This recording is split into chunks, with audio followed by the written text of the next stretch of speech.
What is up, family? Welcome back to the Brandon Brews channel. I am Brandon, and I realized when I went to Marten Transport, I never did an orientation video explaining how orientation goes and what you can expect from orientation.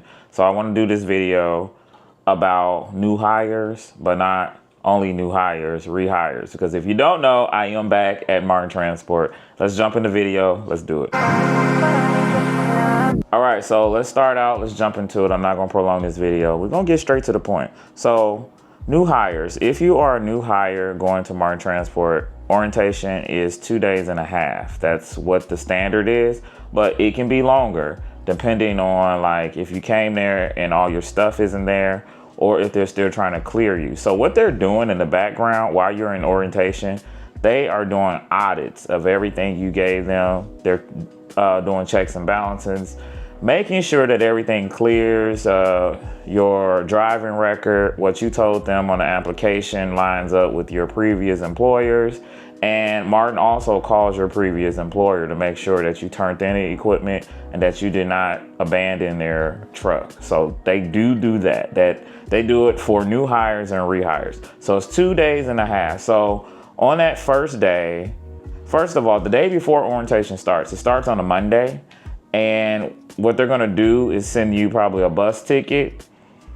They sent me a bus ticket twice. Or they sent me a bus ticket and a train ticket before. I'll explain that a little later. But on the Sunday before orientation, Sunday's gonna be your travel day. And you're gonna get to wherever the terminal is. My terminal was in Zionsville, Indianapolis. And they gave me a bus ticket for the day before. So I'm trying to do it together. I'm gonna do it together. We're gonna put it together. So just pay attention. So as a new hire, you don't do 2.5 days. You do 1.5 days. So instead of me coming on Monday, they had me come on Tuesday. But my travel day was Monday, so I can be there for Tuesday morning. So they want you there the night before. They put you in a hotel. So when you do get to the destination, they will have someone pick you up. Zionsville has a taxi service that they use. They pick you up, they give you a number to call, and you tell them, hey, I'm here, and they'll come pick you up, and they take you to the hotel. Take you to the hotel, and you stay there overnight, and in the morning, 8 o'clock, you report to the terminal. The taxi service does pick you up. So you do not come out of any money to do orientation for Marten Transport. Unless you probably trying to drive yourself. They might reimburse gas, I don't know. But if they give you the ticket, they give you the bus ticket, they give you all that information, they do all of that, you don't come out of money at all. Now I will say this, listen to this. They do require that you stay with them 6 months. If you do not stay with them for 6 months, then you owe them the hotel money and transportation money that they use to get you to orientation. Write that down if you don't remember that. But if you leave before 6 months, you will be required. They will send you a bill. I have seen a previous co-worker get the bill. They said, hey, you owe us, I think it was like $300. So just know that. And all this is said, it's in when you sign it away, it's in there. So, and I'm a nerd, so I took time to read all that stuff. I just wanted to know. So just keep that in mind. So when you are in orientation, first day is gonna look like you're gonna be doing a lot of modules. You're gonna be doing a lot of videos. New hires, you're gonna be doing videos galore. And what Marten also has is an app where you can do these videos. So at the end of the day, you should have downloaded that app. So when you get back to your hotel, you can knock some of those videos out and that make your day easier for the second day. So it's gonna consist of you doing your driving tests. It's going to consist of you doing an agility test. I explained a little bit about that. The agility test, they take you to a, what's the name of that? Urgent care or something like that. And they're performing a agility test to see, can you bend? Can you squat? Can you lift? And I believe they're checking for pre-existing injuries. Marten is also self-insured. So if they're going to have you get in there, on day 5, they don't need you trying to come back and saying that, yeah, I blew my back is messed up, and you've only been driving the truck for 5 days. And they're like, no, you already had that injury. So I think that's what they're trying to do, trying to make sure you don't have any pre-existing injuries. It's not hard.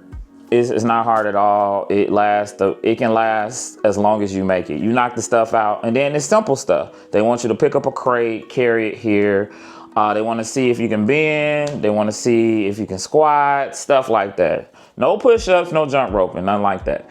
But it is an agility test just to see if you can bend or whatever. And they're scoring and seeing like, okay, does this add up? Did he pass or whatever? So that's what they're doing there. Driving test consists of you driving on the road. I didn't go on the highway the first time. And you're gonna drive, then you're gonna come back and you're gonna do a backing. They're just basically gonna tell you to put the truck in between these cones. Don't hit any cones. You can get out and look as many times as you want. It was pretty self-explanatory.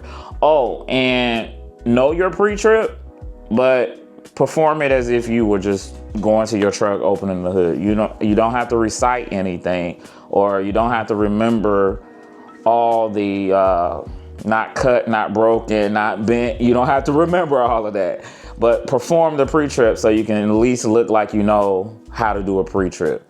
That's it. That was it for the driving portion. So you're gonna do driving, you're gonna do the agility test, and I'm forgetting something. Am I forgetting something, y'all?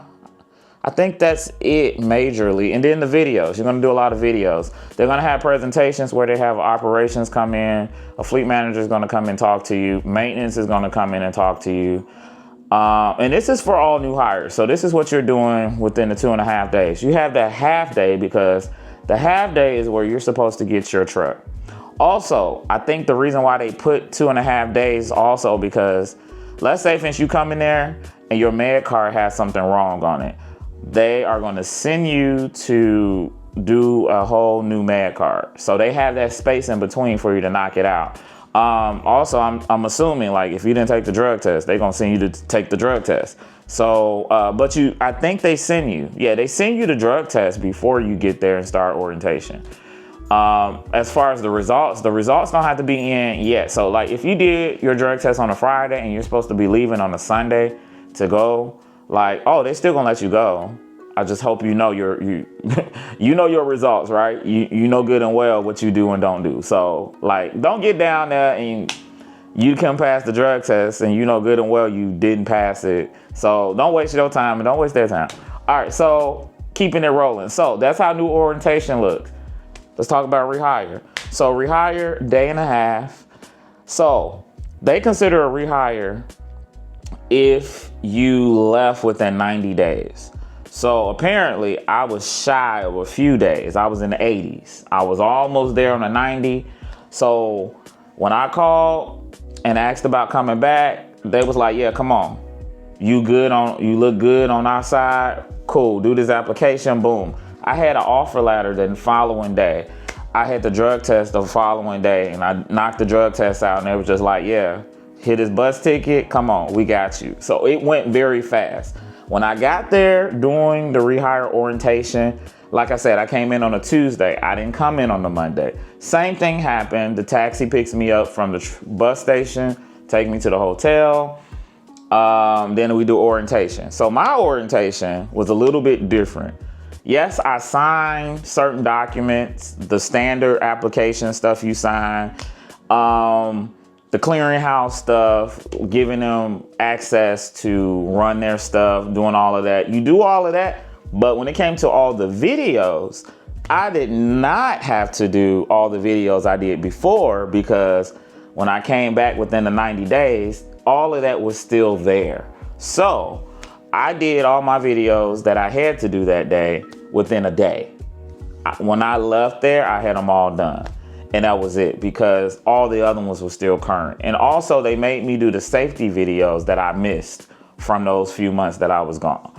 And that was it. So the next day I came in, I literally sat there until they had a truck for me. And that was it. So that's what happens when you are a rehire and you come within 90 days. And let me tell you this too. If all your stuff is straight, like from my last company, all that stuff was straight. I don't have none on my record. I have a perfect driving record. Never had anything. So when they seen all of that and they're like, well, yeah, he said he was with that company. It backs up, it adds up. Boom, cool. So what I'm saying, make sure you tell them everything up front. So when you get down there, they're not like, well, your company said this. And then you're like, oh, well, and then you got to go back and forth. And that looks like you lied, and they might send you home. So yeah, just know, just have it together. So let me see what else. So going back to the hotel, the hotel they put you at in Zionsville is a Drury Inn. It's a nice hotel, really nice hotel. They serve, I believe they serve breakfast and they do a little dinner. So when you're there, you can do breakfast and dinner.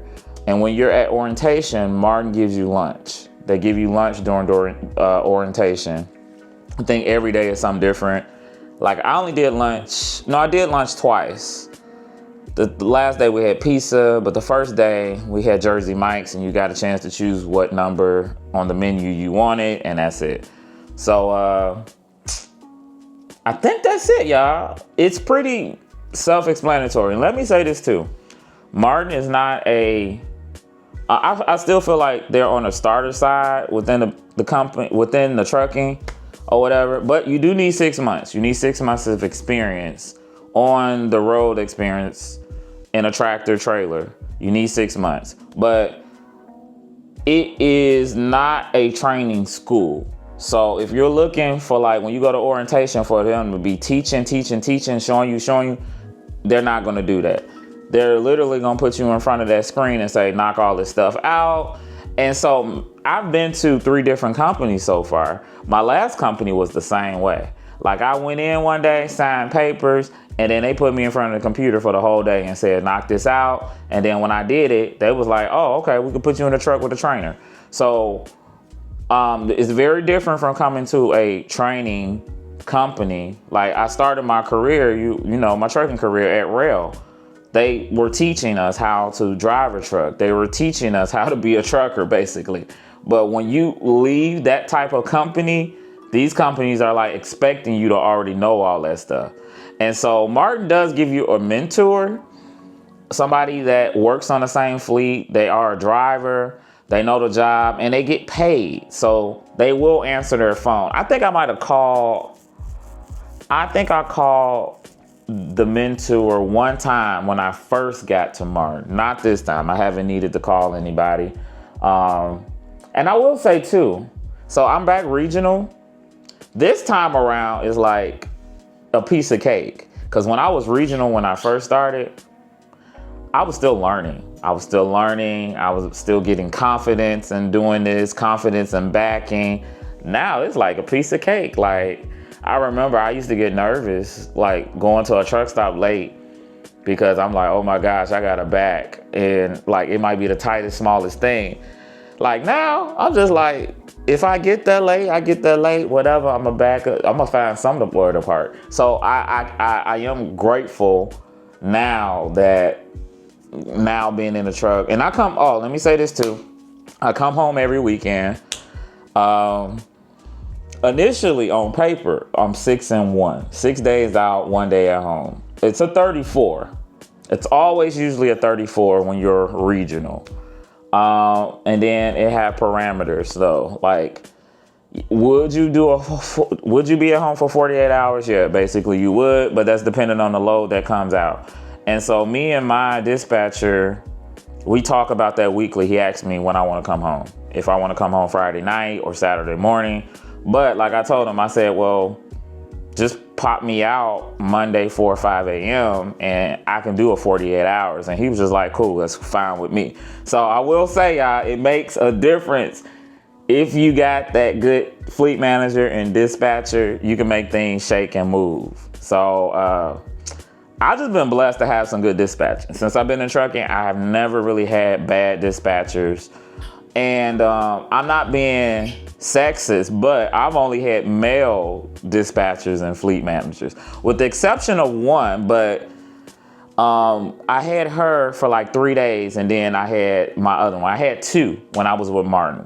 I had a female and a male, but when I was at Rail, I had 2 male dispatchers. And I don't know, y'all, it's just, I don't know. We just gel better together. We don't even got to talk that much.